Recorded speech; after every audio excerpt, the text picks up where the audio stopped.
Kali ini kita bakalan ngebahas tentang PAM 50% yang baru aja terjadi ya selama sebulanan ini. Apakah PAM ini tergolong adalah PAM yang sehat atau tidak? Itu akan kita bahas di video kali ini. Nah, sebelum itu bagi kalian yang mungkin pengen ngelong atau nge-short, di sini gue bisa rekomendasiin melalui platform BingX ya. Ini adalah salah satu platform futures dengan fee yang paling rendah di antara market yang lain. Salah satu yang gue suka adalah time frame grafik 3 hari, 8 jam, 6 jam ini juga nggak ada termanya melalui TradingView, itu harus berbayar. Terus habis itu dia juga ada fitur copy trade yang jarang ada di market yang lain. Nah, jadi trading nggak perlu ribet lagi ya. Kalau misalnya kalian sibuk kerja atau apa, kalian bisa tinggal copy salah satu trader ini, teman. Kalian bisa cek profilnya masing-masing ya.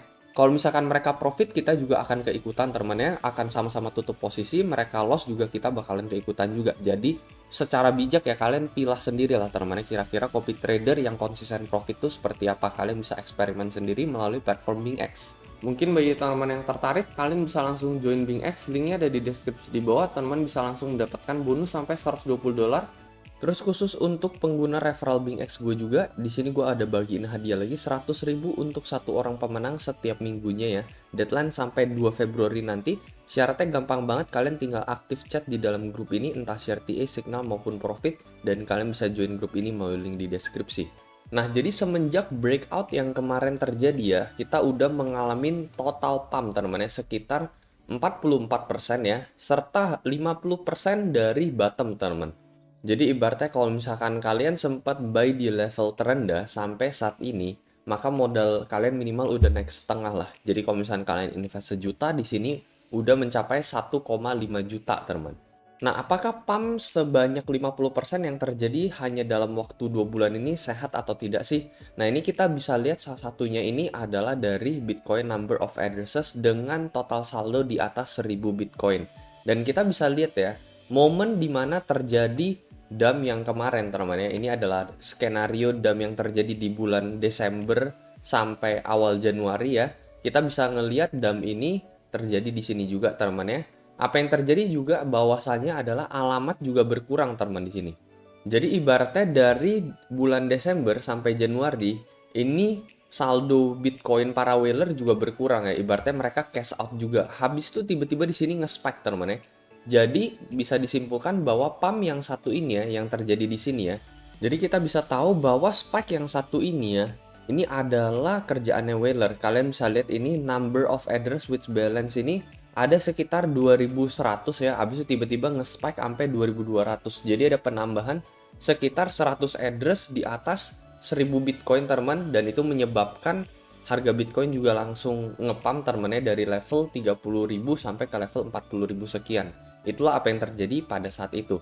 Nah, bedanya temennya, kalian bisa perhatikan dump yang setelah itu terjadi ya, dari mulai bulan April sampai mulai bulan Desember. Ini kita bisa lihat di sini ya, ini bulan April nih, kalian bisa lihat dari garis oranyenya ya, ketika Bitcoin 46.000 sampai Bitcoin ada di level 16.000. Dari level 16.000 ini kalian bisa lihat ya, terjadi kenaikan pump teman sampai harga Bitcoin mencapai level 23.000. Ini yang kita katakan pump sebanyak 50%. Tetapi perbedaannya adalah bahwa kita bisa lihat jumlah saldo Bitcoin yang memiliki saldo di atas 1000 Bitcoin ini malah nggak gitu nambah gitu. Ya ada nambah sih ya, cuman ya kalian bisa lihat nambahnya tuh paling cuman berapa sih gitu. Cuman sekitar 5-10 alamat doang. Berbeda dengan pada saat itu teman-teman ya, pada saat bulan Maret April teman-teman ya, pada saat skenario yang seperti ini ya, yang kalian lihat di sini, ini penambahannya bisa sampai ratusan alamat, tetapi yang satu ini penambahannya cuma 5-10 alamat. Nah, apa yang bisa disimpulkan adalah whaler-whaler baru atau whaler lama itu tidak ada melakukan penambahan Bitcoin teman-teman ya. Mereka yang waktu itu mungkin sangkut di level 42.000 itu masih didiemin aja gitu ya sampai sekarang gitu. Atau mungkin ada whaler baru yang baru masuk cuman yang nggak banyak, cuman sekitar 5-10 whaler doang.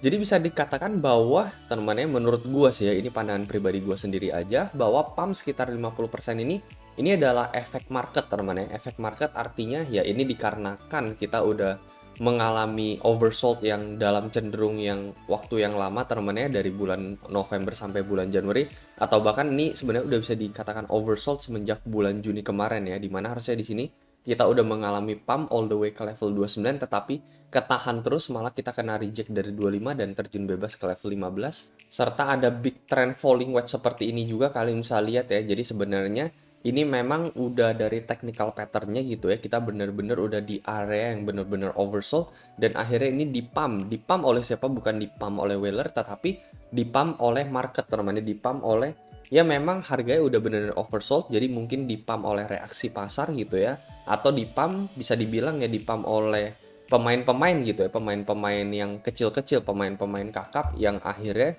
membawa harga Bitcoin terbang ke level 23.000 teman, dan exactly persis ya di tadi pagi kita sempat sampai 237 238. Sekarang udah kembali terkoreksi lagi seperti yang gue bilang juga ya di shorter time frame kemarin, bahwasanya ini nih penentuan untuk Bitcoin ya. Kemarin exactly ketika Bitcoin ada di level 232 ini kita nggak boleh break support ini. Dikarenakan apa? Dikarenakan sebelumnya juga kita double bottom dan nggak break support ini. Kalau misalnya kita break ya targetnya ini ada di the next line merah yang kalian perhatikan ya, atau ini gue ubah ke line kuning biar gampang dilihat aja. Jadi itu adalah target berikutnya kalau misalnya kita break dari support ini. Tetapi kemarin kita so far cukup oke, kita mantul dari daerah support tersebut dan saat ini udah ada di level 23k lagi teman-teman. Meskipun kita bisa ngelihat ya, ini kalian perhatikan ya, ini yang sebenarnya menurut gue wajib waspada juga gitu. Kalian perhatikan pumpnya itu udah nggak signifikan yang seperti ini. Di sini kalian bisa lihat lah, ini pumpnya wahoo banget gitu ya. Ini beberapa hari doang dan ini kalian perhatikan strike banyak sekali volume-volume candle hijau yang besar-besar teman-teman ya. Contohnya ini sekali plus 4%, habis itu naik lagi ya 2% lagi, 5% lagi. Terus makin lama dia udah makin dikit, ibaratnya yang sekarang nih cuman segini nih, cuman setengahnya dari yang sebelumnya teman. Ini cuman kena 5% plus 1% gitu ya. Ini apalagi ini lebih kecil lagi teman. Ini cuman plus 1% doang ya. Ya meskipun sebenarnya kita sempat sampai plus 4% teman. Cuman ya kita nggak berhasil closing di atas. Kita closingnya masih di area tanggal 21 sampai tanggal 24 ini. Jadi masih di dalam daerah zona resist kita saat ini. Makanya kenapa gue bilang semakin kita di pump ya, apalagi dalam time frame daily ini kita ngelihat bear div juga teman-teman untuk Bitcoin ya, price action naik, tapi RSI-nya di sini kalian perhatikan turun. Makanya kenapa gue bilang memang adalah non trading zone gitu. Karena ini memang udah mendekati target area kita teman, yaitu level 25.000 ya. Ini sekali lagi plus minus kita nggak tahu apakah 25 ini apakah akan tersentuh atau tidak, atau apakah memang ternyata 23.8 ini memang sudah peaknya, udah puncaknya Bitcoin gitu ya. Tetapi memang kemarin gue sempat bilang bahwa daerah TP-nya itu yang pertama 23.500 ya, yang which is ini sebenarnya udah kesentuh tadi pagi temannya 23.500. Ini gue katakan ketika Bitcoin masih ada di range area 21.000 lah ya, targetnya 23,5. Lalu TP2-nya ada di daerah 25.000 dan TP3-nya ada berada di level 26.000 US dollar, which is ini adalah support yang sebelumnya teman-temannya akan menjadi resist terbaru pada Bitcoin di bulan Februari nanti kalau misalkan itu tersentuh gitu. Kita nggak tahu itu akan tersentuh atau tidak. Nah, tapi so far dengan pump yang semakin mengecil seperti ini, dengan volume pump yang juga semakin mengecil, ya kalian wajib waspada teman-temannya karena bisa terjadi potensi koreksi untuk Bitcoin gitu. Mentok-mentoknya ya paling menurut gue ya 25k ini teman, 25k seharusnya kemungkinan besar sekitar 70% kita udah harusnya mengalami yang namanya healthy correction di sini teman untuk Bitcoin gitu. Jadi paling itu aja sih teman-temannya apa yang pengen gue simpulin di sini ya. Jadi bisa jadi pump ini menunjukkan adanya memang terjadinya bottom gitu ya semenjak FTX crash kemarin di level 15.000 gitu untuk Bitcoin. Jadi bisa jadi 15.000 ini adalah bottom dikarenakan ini juga bukan manipulasinya Wheeler teman-teman, tetapi ini reaksi pasar itu sendiri. Apalagi kemarin harusnya kita sebenarnya di level 21 ini kita harusnya naik, tetapi malah kena kasus FTX crash di sini ya. Jadi bisa jadi memang 15k ini adalah bottom. So long selama teman-teman dengan catatan ya, kita bisa berada di atas level 17.000 US dollar teman-teman. Itu gue tetap masih akan bullish untuk Bitcoin.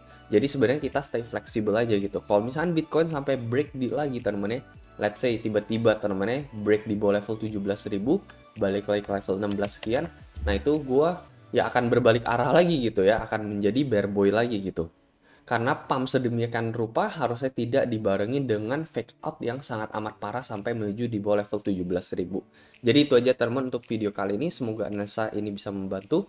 Kalau misalkan kalian punya pendapat apa, mungkin kalian bisa komentar di kolom komentar di bawah. Sekali lagi, ini hanyalah pandangan pribadi gue, ini adalah analisa gue sendiri. Jadi jangan diikutin teman, selalu miliki lagi analisa kalian, plan kalian masing-masing. Itu aja dan seperti biasa, sampai jumpa di next video.